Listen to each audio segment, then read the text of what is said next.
پیغمبر فرمود ان الله تعالی جعل لاخی علی ابن ابی طالب فضائل لا یحصی عددها غیره. خدا برای علی فضائلی قرار داده که عدد اون فضائل را غیر از خدا هیچ کس نمیتواند احصا کند. فمن ذکر فضیلة من فضائله مقرا بها غفر الله له ما تقدم من ذنبه و ما تأخر.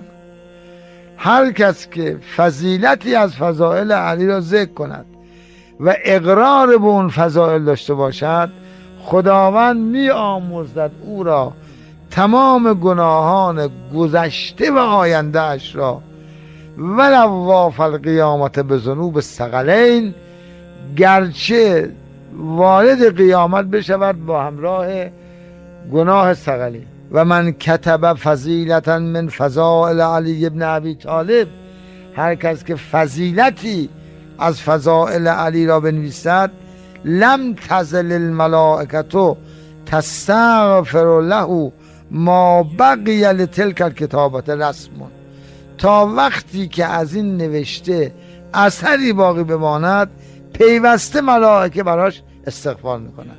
و من استمع الی فضیلة من فضائله، هر کس به فضیلتی از فضائل علی استماع کند، غفر الله له الذنوب التي اکتسبها بالاستماع.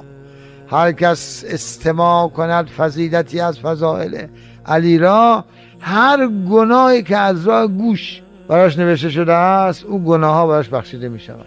و من نظر الی کتابة فی فضائله، هر کس به نوشته از فضائل علی نگاه کند، غفر الله له ذنوب التي اکتسبها بالنظر، با چشمش هر گناهی که کرده وقتی به فضیلتی از فضائل علی که نوشته است به در دیوار جایی براش او گناهان چشمش بخشیده می شود.